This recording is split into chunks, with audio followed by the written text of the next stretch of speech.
Hey guys, welcome back to the BuzWeaver channel, and in our top stories today, a rather massive one actually, and we're going to start it off from CNN. Takeaways from the Supreme Court arguments on birthright citizenship and nationwide injunctions. So, two huge things to discuss. The Supreme Court on Thursday seemed open to lifting a series of nationwide orders blocking President Donald Trump from enforcing his birthright citizenship policy, even as several of the justices wrestled with the particular implications of allowing the government to deny citizenship to people born in the U.S. After more than 2 hours of argument, it was uncertain how a majority of the court might deal with those two competing interests. Some key conservatives suggest that the groups challenging Trump's order might look to other types of lawsuits to stop the policy from taking effect. Other justices suggest the court might be willing to quickly review the questionable constitutionality of Trump's birthright citizenship order, which lower courts have consistently ruled against. At least part of Trump's argument appeared to find purchase on the conservative court. The lower court judges were too frequently shutting down the president's policies with too little review. Several of the court's conservatives and even some of the liberals have raised similar concerns in the past, or in past cases.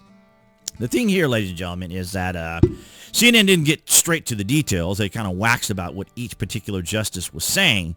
But more importantly here is that we're seeing the Supreme Court being very active when it comes to the Trump administration, because the Democrats are constantly trying to essentially obstruct is what they're doing. They aren't solving a problem, or they aren't trying to deal with a legal conundrum or a legal issue.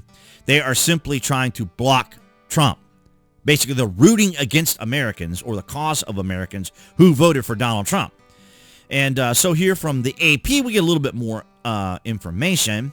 The Supreme Court set intent Thursday on maintaining a block on President Trump's restrictions on birthright citizenships while looking for a way to scale back nationwide court orders, right? So the constant legal attacks against him, because he is the chief executive, and he is doing what a chief executive can do. The Democrats know this, right? The Democrats know this. They don't tell anybody that they know it because they want people to think or have a certain narrative that they create that they want people to believe. It was unclear what such a decision might look like, but a majority of the court expressed concerns about what happened if Trump's administration were allowed even temporarily to deny citizenship to children born to people who are in the United States legally. So these are just a series of challenges to point to Trump trying to, eliminate or remove what would be the 14th Amendment. And we'll get to that in just a second here. But I just wanted to show this from Yahoo News. Birthright citizenship is not for people on vacation, because this is what Donald Trump was trying to say here. Birthright citizenship is not meant for people taking vacations, Donald Trump has said. The U.S. president blamed the long-standing principle, which states children born in the United States automatically qualify for permanent American citizenship, for causing dysfunction. He claimed it had been exploited by illegal migrants, adding the drug cartels love it. He made the comments as the Supreme Court considers whether to allow his executive orders drastically restricting birthright citizenship to go into effect. Big case today in the United States Supreme Court, he says here. Mr. Trump wrote on his Truth Social platform. And here's the thing. So when we look at it from the American Immigration Council, birthright citizenship in the United States, the 14th Amendment of the United States Constitution guarantees birthright citizenship to every child born within the jurisdiction of the United States.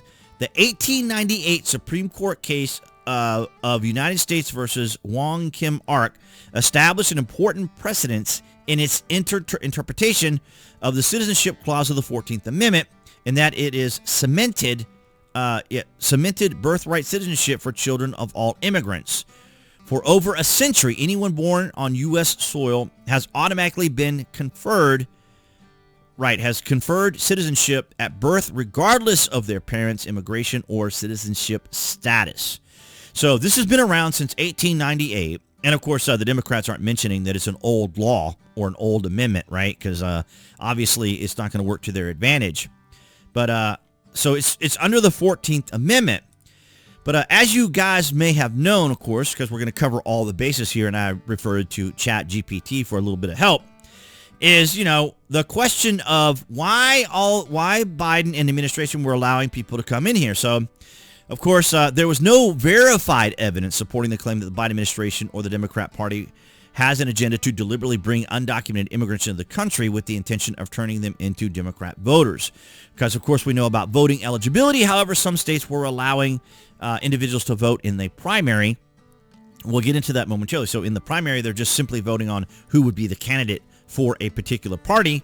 And then immigration policy, Biden administration has indeed taken a different approach to immigration compared to the Donald Trump administration, emphasizing more humanitarian policies such as ending family separations and this sort of thing here. Under immigration policy, misinformation risk, claims that undocumented immigrants are being allowed in primarily to shift voting demographics are widely circulated in political discourse, but have been debunked by multiple fact checkers and immigration experts, which is obviously what we understood it to be when the establishment uniparty hijacked our culture, our institutions, and our justice system. So they were defining all the terms. And so when we look at it from the perspective of Puerto Rico, because this is a point of contention with many people, so presidential elections, residents of Puerto Rico cannot vote for president or vice president in the general election. This is because the U.S. Constitution only grants electoral college votes to states at Washington, D.C., not territories. For example, Washington, D.C. Congressional representation, Puerto Rico does not have voting representation in Congress. It elects a resident commissioner to the U.S. House of Representatives. Now, you may have seen some of them in court before on the floor, or House floor, I think it was, out there saying that they had the right to vote. Federal law and citizenship. People born in Puerto Rico are U.S. citizens. Federal law applies in Puerto Rico. Residents must pay some federal taxes, Social Security, that sort of thing, tax, so forth. But voting in federal elections, Puerto Ricans who move to a U.S. state can vote in all federal elections, including for president. Conversely, if a U.S. citizen moves from a state to Puerto Rico, they lose their right to vote in a presidential and congressional election. We saw that with Logan Paul, I believe it was. One of the brothers went there to fight. I think it was Logan. Was it not the boxer? Or I think they both boxed. But one of them moved to Puerto Rico, and he lost his ability to vote. He mentioned that in a video that he had done. But so the conspiracy, of course, if you want to call it a conspiracy, but there must be a reason why Biden was allowing all these people to come to the United States, right? And we've talked about this before, because even if they don't have the right to vote, you can shift them around to affect districts in certain areas of the United States. So below is a list of states along with their population numbers of electoral votes and a percentage that Democrats demonstrates the relative value of the vote cast in the state compared to the national average. So here we see, for example, in 2008, on average, a state is awarded one electoral vote for every 565,166 people. So just over 500,000. However, Wyoming has 3 electoral votes for only 532,000 citizens as of 2008. And as a result of each Wyoming's 3 electoral votes corresponds to 177,000 people. Understood in one way, these people have 3.18 times as much clout in the Electoral College as the average American, or 318%. So, shifting all these numbers around, one could obviously argue that it's a conspiracy theory that they were planting people throughout the United States. But, ladies and gentlemen, just as an aside, as it were, we could take a look at that and see. But you may recall, we covered this, I believe, at one time here on the channel.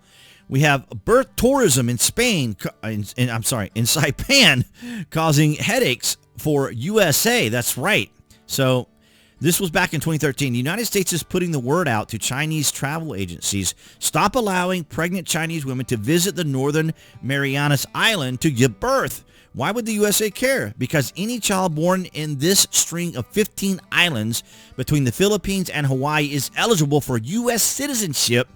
And in the past 2 years, the number of women delivering babies here has jumped dramatically. And of course, they talked to the governor there in Saipan. The immigration agents have sent home about 20 birth tourists. And this was just the article about what was going on at that time in 2013. So it's not a huge mystery as to why individuals would like to have their children born here in the United States. Obviously, right? As the expression goes, anchor babies, as it were. But to have that status and that symbolism, I guess, have like a dual citizenship. But the way the Chinese treats it is completely different than, say, the way the Americans would treat a particular citizen born there. Because when it comes to the Chinese, and I don't say this in a derisive way or cynical or sarcastic, if you look Chinese, they may allow you to be a citizen, or if you have some lineage of Chinese descendant. But if you are, say, like a third-generation Chinese, it clearly looks completely American, or as it were, Caucasian, as it were, then you would not be able to be a citizen there in China. So there's all that sort of stipulation that goes back and forth. But I just wanted to cover all those particular bases with you guys so you could see, for example, like how this can be a particular interesting point for the Trump administration, as well as just the blocks and injunctions that are taking place there. But I welcome your thoughts down in the comments section. What are your thoughts on this change? Because as we just mentioned here, it is in the 14th Amendment that if you're born in the United States, then you become a citizen. But obviously, like anything else, these things can be exploited and used for whatever particular advantage. And that's why I was saying, well, there had to have been a reason why the Democrats specifically were on a mission to allow up to, 20-something million plus these people to come in for, and there's all kinds of reasons to do this, of course, but I was just saying, that when it comes to it, how they could impact and affect the Electoral College, how they can affect voting, and all these sorts of things. Don't you love all these embed things that happen on these sites that do that? It's so annoying.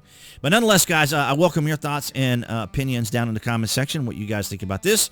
I do want to thank all you guys across New Tech, that's BitChute, Rumble, and Odyssey, for your guys' continued support, as well as all of you here on YouTube. And, of course, below this video, you can find the various social media links that I belong to.